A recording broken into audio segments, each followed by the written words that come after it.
আমার ভাইয়েরা, শুধু তাই নয়, ভালো করে শোনো। এই মাইলস্টোন স্কুলের যে সমস্ত বাচ্চারা আগুনে দগ্ধ হয়ে মারা গেল, তাদের পিতা মাতার জন্য আল্লাহ নবী 1400 বছর আগে হাদিস বর্ণনা করে গেছেন। বাইহাকি শরীফে হাদিস আসছে। কোন কিতাবে? বাইহাকি শরীফে হাদিসটা আসছে। আল্লাহ নবী মুহাম্মদ রাসূলুল্লাহ সাল্লাল্লাহু আলাইহি সাল্লাম বলেন, এই মাইলস্টোন স্কুলে যে বাচ্চারা দগ্ধ হয়ে মারা গেল, কিয়ামতের ময়দান যখন অনুষ্ঠিত হয়ে যাবে, এই বাচ্চারা কিয়ামতের ময়দানে উঠবে। ওঠার সঙ্গে সঙ্গে আমার আল্লাহ তাআলা ডাক দিয়ে বলবে, ও আগুনে পোড়া শহীদেরা, তোমরা এখানে দাঁড়িয়ে যাও। আমি আল্লাহ তাআলা তোমাদেরকে অনুমতি দিয়ে দিলাম, তোমরা এখন তোমাদের পিতামাতাদের জন্য সুপারিশ করে জান্নাতে নিয়ে যাও। কি করো? তোমাদের পিতামাতাদেরকে জান্নাতে নিয়ে যাও। একদল চলে যাবে, আবার আরেকদল চলে আসবে। এমন সময় তারা যখন কিয়ামতের ময়দানে উঠবে, ওঠার সঙ্গে সঙ্গে আল্লাহ তাআলা ডাক দিয়ে বলবেন, তোমরা জান্নাতে চলে যাও। তখন এই সমস্ত ছোট ছোট বাচ্চারা জান্নাতে যেতে চাবে না। ওখান থেকে আল্লাহকে ডাক দিয়ে বলবে, আল্লাহ, আমরা জান্নাতে যাব না। রব্বুল আলামিন ডাক দিয়ে বলবেন, তোমরা কেন জান্নাতে যাবে না? আল্লাহ তাআলা ডাক দিয়ে বলেন, এই বাচ্চারা ডাক দিয়ে বলবে, আজকে আমরা জান্নাতে যাব, কিন্তু আমাদের মা বাবা কোথায়? আপনি আমাদের মা বাবাদেরকে আমাদের সামনে দেন, আমরা তাদেরকে নিয়ে জান্নাতে যেতে চাই। তাদেরকে নিয়ে জান্নাতে যেতে চাই। রব্বুল আলামিন তার সামনে যখন বাচ্চারা বায়না ধরলো, এমন সময় ফেরেশতারা এসে এই বাচ্চাদেরকে হাঁকায়া জান্নাতের দিকে নেবে। যাও তোমরা, তোমাদের বাবা মারা ভালো মানুষ ছিল না, ভালো আমল ছিল না, তারা জান্নাতে যেতে যাওয়ার মতো আমল করে নাই। তখন এই বাচ্চারা ফেরেশতাদের সঙ্গে এমন আচরণ করবে, আজকের ছোট ছোট বাচ্চারা ঈদের সময় দেখা যায় একটা ভালো কাপড় এনে চাইলে যখন দেন না, বাচ্চা এমন হাইড্রোলিক ব্রেক ধরে, ভাত খাবে না, কথা বলবে না, মাথা নিচু করে আছে, বই আছড়াচ্ছে, এটা ভাঙতেছে ওটা ভাঙতেছে, কথা ঠিক কিনা? এই হাদিসের মধ্যে একটি শব্দ এমন আসছে, বাচ্চারা এমন ভাবে আচরণ শুরু করে দিবে, ফেরেশতারা অসহায় হয়ে আল্লাহকে ডাক দিয়ে বলে, আল্লাহ,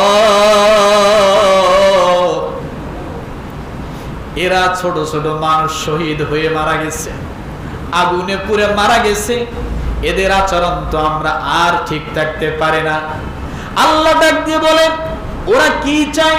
রব্বুল আলামিনের কাছে ফেরেশতারা বলে, আল্লাহ, ওরা একাই জান্নাতে যাবে না, ওদের আব্বাকে চায়, মাকে চায়।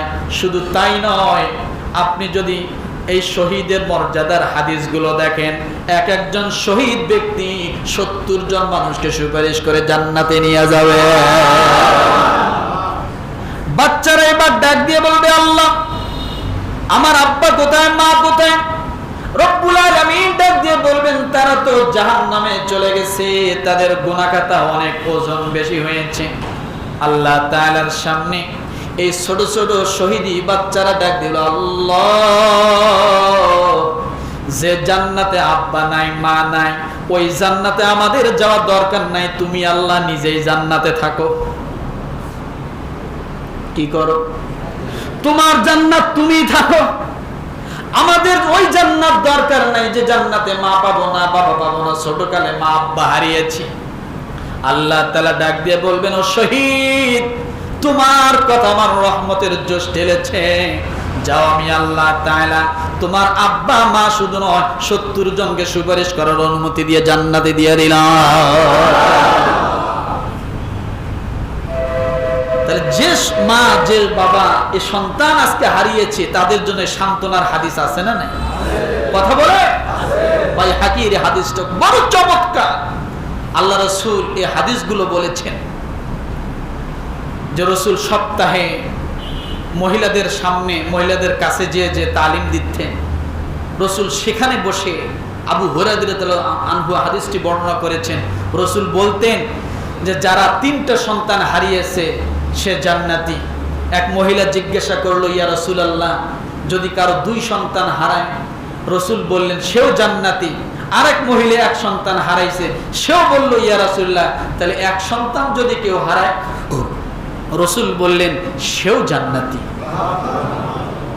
এই জন্য বলবো, আজকে স্কুলের ছোট ছোট বাচ্চাদেরকে যে মা যে বাবা হারিয়েছে, একটু ধৈর্য ধরুন, একটু সবর করুন।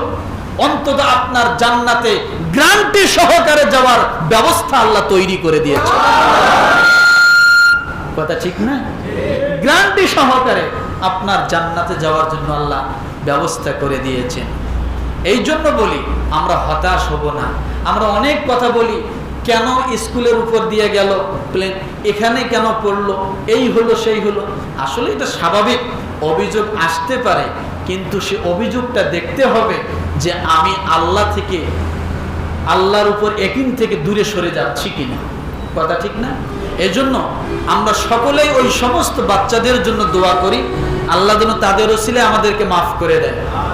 যারা হাসপাতালে কাতরাচ্ছে, আল্লাহ যেন তাদেরকে সুস্থতা দান করে।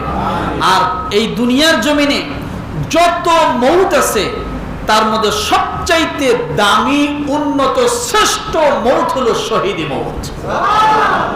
কি মৌত বলেন তো? শুধু শ্রেষ্ঠ না, আমি কতগুলো বলছি, দামি, উন্নত, শ্রেষ্ঠ, উঁচু মর্যাদার মৌত হলো কি? শহীদি মৌত। দেখেন, যদি তা না হবে, উমর রাদিয়াল্লাহু তাআলা আনহুর মতো একজন মানুষ, যার জন্য জান্নাত ওয়াজিব, কথা ঠিক না? জান্নাতের সার্টিফিকেট পাইছেন না? পাইছেন। তিনি শহীদি মর্যাদার জন্য আল্লাহর কাছে সব সময় দোয়া করতেন, শহীদি মৌতের জন্য। কি দোয়া করতেন? আপনারা দোয়াটা মুখস্থ করেন। আল্লাহুম্মারযুকনি, বলেন, আল্লাহুম্মারযুকনি শাহাদাতান ফি সাবিলিক ওয়াজআল মাউতি ফি বালাদি রাসূলিক। আল্লাহুম্মারযুকনি শাহাদাতান ফি সাবিলিক ওয়াজআল মাউতি ফি বালাদি রাসূলিক। হে আল্লাহ, আমাকে তো মরতেই হবে, কথা ঠিক কিনা? আমার তো মরণ হবে, মরণ থেকে আমি পলাইতে পারবো না। আয় আল্লাহ, যেহেতু আমার মরণ দিবা, তাহলে অবশ্যই তুমি আমার শাহাদাতের মৃত্যু নসিব করে দিও। দ্বিতীয় কথা হলো, আল্লাহ, মরণ তো হবে, কবর তো হবে। এই জমিনে হয়তো আমার কবর হবে, কিন্তু রব্বুল আলামিন তোমার কাছে পৃথিবীর জমিনের সর্বশ্রেষ্ঠ যে জমিনটা হলো মদিনা মুনাওয়ারায়। আয় আল্লাহ, ওই জমিনের মধ্যে আমার কবর দিয়ে দিও। এ দোয়া কে করছে? হযরত উমর রাদিয়াল্লাহু তাআলা আনহু, বুখারী শরীফ, হাদিস নাম্বার 1890। উমরের মতো মানুষ দোয়া করতেছে, আল্লাহ শহীদি মর্যাদা দাও, আর কবর তো হবে, কবরটা মদিনায় দাও। সুবহানাল্লাহ। আল্লাহ কিভাবে দোয়া কবুল করছে? ওমর রাদিয়াল্লাহু তাআলা আনহু শহীদ হয়ে গেলেন, আর কবর হলো কোথায়? কোথায়? খালি মদিনায়। রাসূলের একবার, সুবহানাল্লাহ, বলতে পারেন জান্নাতের মাঝখানে কবর হয়েছে। জান্নাতের মাঝখানে কবর হয়েছে। তাহলে আমরা কি দোয়া করতে পারি না? কি বলেন? মওত তো হবে, কিন্তু শাহাদাতের মওত দাও। কবর তো হবে, কিন্তু কবরটা যেন কি হয়? মদিনার জান্নাতি বাগানের জন্য আমার কবরটা হয়। এই দোয়া করবো তো ইনশাআল্লাহ। আল্লাহ তাআলা আমাদের সকলকে শহীদি মর্যাদা হিসেবে কবুল করুক। সকলে বলে আমিন।